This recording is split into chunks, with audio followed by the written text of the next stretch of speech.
नमस्कार साथियों, मैं हूं आकाश और आप सभी का बहुत बहुत स्वागत है हमारे प्यारे से चैनल पर। दोस्तों, आज हम बात करने जा रहे हैं भारत की नई शिक्षा नीति के बारे में। उसके बारे में मैंने अपना फेसबुक पोस्ट भी डाला था, आप उसे चेक कर सकते हैं आकाश पांडे के नाम से। बहरहाल, हम इस वीडियो में नई शिक्षा नीति की उन सब चेंजेस के बारे में बात करेंगे जो मुझे बहुत अच्छी भी लगी और हमारा देश का भविष्य इस पर निर्भर करता है कि हमारे देश में कैसे नागरिक होंगे, कैसे सोच वाले व्यक्ति होंगे, कैसा व्यक्तित्व होगा उनका। ये सब निर्भर करता है नई शिक्षा नीति पर। तो आइए दोस्तों, इस वीडियो को शुरू करते हैं। तो दोस्तों, आप मेरे हाथ में पर्ची देख रहे हैं। इसमें मैंने वो सारे सभी इंपॉर्टेंट पॉइंट्स लिखे हैं जो मैं एक एक करके आपको अभी बताने जा रहा हूं। तो नई शिक्षा नीति जो है 2040 तक पूर्णतः लागू करने की बात हुई है, जिसमें हमारे एचआरडी मिनिस्ट्री को एजुकेशन मिनिस्ट्री में चेंज कर दिया गया है। और जो बहुत सारे पेरेंट्स परेशान रहते थे कि फीस बढ़ाई जा रही है, मनमानी फीस वसूली जा रही है, तो उसके लिए एक रेगुलेटरी बोर्ड बनाई जाएगी जो फीस को रेगुलेट करेगी। दूसरा, हमारे शिक्षा पद्धति जो 10+2 थी उसको बदलकर 5+3+3+4 कर दिया गया है। यानी 5 में नर्सरी से लेके आपके क्लास 2 तक के, 3 में आपके उसके बाद वाले 3 में 3 से लेके 5, उसके बाद वाले 3 में 6 to 8 और फिर बाकी के लास्ट वाले 4 में आपका 9 to 12, जिसमें अब स्ट्रीम खत्म कर दी गई है। अब आप जो सब्जेक्ट चाहें उसको मेजर और जो सब्जेक्ट चाहें उसको माइनर लेके पढ़ सकते हैं।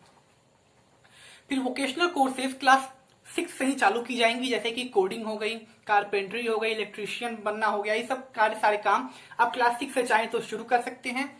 और आपको साल भर में यानी एक एकेडमिक सेशन में 10 दिन की इंटर्नशिप करने का मौका भी मिलेगा।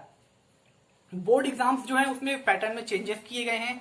अब जो बोर्ड एग्जाम के बच्चे जो होते थे कि रट के एनुअल में दे दिया, अब वैसा हाल नहीं होगा। हाफ ईयरली और एनुअल दोनों के मार्क्स मिला के ही आपके नंबर मिलेंगे। और जो मार्किंग स्कीम बदली गई है उसके अंतर्गत ये एक फायदा है कि अब केवल टीचर आपको नंबर नहीं देगा, आप खुद भी सेल्फ असेसमेंट करेंगे, आपके स्टूडेंट्स से भी आपके असेसमेंट कराया जाएगा और आपके पूरा मार्क्स उसी पर डिपेंडेंट होंगे। अगला, अब कोई भी कॉम्पिटिटिव एग्जाम कंपलसरी नहीं रह जाएगा, क्योंकि स्ट्रीम्स खत्म हो जाएंगे। तो जो बच्चे उस कॉम्पिटिटिव एग्जाम को देंगे वो उसी स्ट्रीम को चूज करेंगे। अदरवाइज जो बच्चे अपना स्ट्रीम कुछ और चुनेंगे, अपना सब्जेक्ट कुछ और चुनेंगे, वो अपने हिसाब से अपना फ्यूचर प्लान कर सकते हैं, डिसाइड कर सकते हैं। इतनी फ्रीडम आपको अब मिलेगी। 2040 तक जो सारे हायर एजुकेशन हैं उन सबको मल्टी डिसिप्लिनरी बनने का डायरेक्शंस दिए गए हैं। यानी कि अब अगर कोई कॉलेज केवल मान लीजिए संस्कृत पढ़ाता है तो अब केवल वहां पे बीए या बीएड का डिग्री नहीं मिलेगा, वहां पे आप बीएससी भी कर सकते हैं, आप एमए भी कर सकते हैं। अब बहुत सारी डिग्री वहां पे अवेलेबल, डिग्री कोर्सेज अवेलेबल वहां रहेंगे, हर फील्ड से रिलेटेड और हर लैंग्वेज से रिलेटेड। जैसे कि संस्कृत से में भी आपको अब क्या कहते हैं बीटेक कराया जा सकता है। अब मल्टी डिसिप्लिनरी में आपके वोकेशनल कोर्सेज को क्लास 6 से ही बहुत बढ़ावा दिया गया है, क्योंकि सिर्फ एग्जीक्यूटिव में इतने जॉब्स नहीं है, क्योंकि अब डांसिंग में इतने अच्छा फील्ड हो गया है, सिंगिंग इतना अच्छा फील्ड हो गया है, तो वहां भी लोगों को जॉब्स, अच्छी खासी जॉब्स मिल जाती हैं। तो उसी में अब आप अगर कॉलेज में हैं, आप मान लीजिए अगर ड्रामा करते हैं, कोई सोसाइटी ज्वाइन करते हैं, ड्रामा सोसाइटी, और आपने वहां अच्छा परफॉर्म किया, नेशनल लेवल में कोई प्राइज अगर आप जीत के लाते हैं तो उसका भी फायदा आपको मिलेगा। वो अचीवमेंट आपके डिग्री में अटैच कर दी जाएगी और आप चाहें तो उसमें अपना फ्यूचर भी बना सकते हैं। इसके लिए आईआईटीज और आपके एम्स से भी सपोर्ट मांगा गया है कि आप अगर सहयोग दें तो आईआईटीज और वहां पे भी अलग अलग कोर्सेज पढ़ाए जाएं।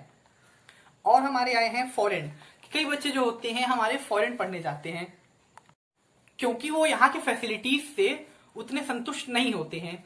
तो उनके लिए ये सुविधाएं की गई हैं कि अगर कोई बच्चा चाहे तो विदेश जाना चाहे ठीक, लेकिन हमारे ज्यादा से ज्यादा बच्चों को फैसिलिटेट कर पाए, इसलिए टॉप 100 यूनिवर्सिटीज से ये बोला गया है कि अगर वो चाहें तो वो अपना एक ब्रांच इंडिया में भी खोल सकती है, ताकि हमारे बच्चों को ज्यादा खर्च और ज्यादा दिक्कतें ना आए। अगली चीज है कि हमारा नेशनल एजुकेशन पॉलिसी, जो कि हमारे मोदी जी ने भी कहा है, प्रधानमंत्री माननीय श्री माफ करिएगा, हमारे माननीय प्रधानमंत्री श्री नरेंद्र मोदी जी ने भी ये कहा है कि ये नई शिक्षा नीति एक नए भारत का निर्माण करेगी। और मुझे भी यही लगता है, मुझे उन पर पूरा विश्वास है और मुझे इस शिक्षा नीति पर पूरा विश्वास है। अगर यह पूरी तरह से सफलतापूर्वक लागू हो गई तो हमारा देश आत्मनिर्भर बनेगा, बन के रहेगा। हमारी जो एनईपी है इसमें 3 लैंग्वेज फॉर्मूला यूज किया गया है, जिसमें हिंदी इंग्लिश के साथ साथ संस्कृत को भी मेन स्ट्रीम लैंग्वेज बनाई गई है, जिसमें आप संस्कृत अगर पढ़ते हैं तो आप भी मेन स्ट्रीम कहलाएंगे, ना कि कोई ऑप्शनल सब्जेक्ट संस्कृत कहलाएगा। अब आती है बात कि मल्टीपल एग्जिट प्लान क्या होता है।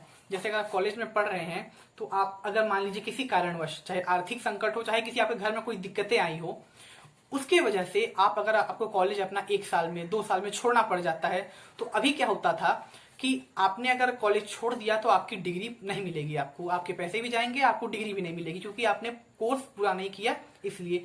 लेकिन अब इसमें बहुत बड़ा बदलाव किया गया है कि अगर आप 1 साल कोर्स करके छोड़ते हैं तो आपको सर्टिफिकेट मिलेगा, और अगर आप 2 साल कोर्स करके छोड़ते हैं तो आपको डिप्लोमा मिलेगा, और आपने अगर 3 साल का कोर्स पूरा किया तो आपको बीएससी की डिग्री मिल जाएगी।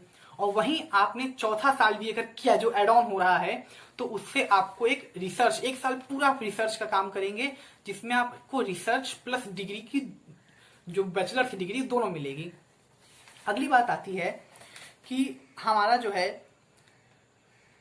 एकेडमिक बैंक ऑफ क्रेडिट बनाया जाएगा, यानी कि एक फिक्स टाइम लिमिट के लिए, कि अगर आप चाहें, आपने 1 साल के लिए कॉलेज छोड़ दिया, आपको मिल गई है आपकी डिग्री, लेकिन अगर आप चाहें 1 साल का डिग्री मिला हुआ है, आप चाहते हैं कि मुझे फिर से चालू करना है पढ़ाई, लेकिन आप फिर से नहीं पढ़ना चाहते, तो इसलिए एक फिक्स टाइम जैसे कि 2 साल 3 साल का बनाया जाएगा कि अगर आप 1 साल की डिग्री मिलने के बाद अगर 2 से 3 साल के अंदर वापस आते हैं, ऐसा कोई फिक्स टाइमिंग नहीं है, लेकिन मैं एक एग्जांपल ले रहा हूं, अगर 2 से 3 साल के अंदर आप अगर आते हैं तो आप अपनी डिग्री जो कोर्स जो है वो सेकेंड ईयर से ज्वाइन कर सकते हैं। ये फैसिलिटेशन हमें मिलेगा किस वजह से? एकेडमिक बैंक ऑफ क्रेडिट की वजह से, जिसमें आपका डिजी लॉकर जैसे एक ऐप में या डिजी लॉकर में ही आपका ऑनलाइन पॉइंट्स क्रेडिट्स जमा होते रहेंगे, जिससे आपको कोई दिक्कत नहीं होगी।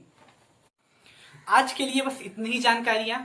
अधिक जानकारी के लिए आप गूगल पे सर्च करके इसके डॉक्यूमेंट्स को देख सकते हैं, पढ़ सकते हैं पूरी डिटेल में जानने के लिए। मेरी कोशिश रहेगी कि मैं उसका लिंक आपको डिस्क्रिप्शन में उपलब्ध करा पाऊं। तो आज के लिए बस इतना ही। बहुत बहुत धन्यवाद। और अगर आपको ये वीडियो अच्छा लगा हो तो प्लीज लाइक जरूर करिएगा और कमेंट में हमें जरूर बताइएगा कि आपको इस नई शिक्षा नीति की कौन सी चीज सबसे बढ़िया लगी, और इसे ज्यादा से ज्यादा लोगों के साथ शेयर करिए ताकि वो भी इससे अवगत हो पाए। बहुत बहुत धन्यवाद, शुक्रिया।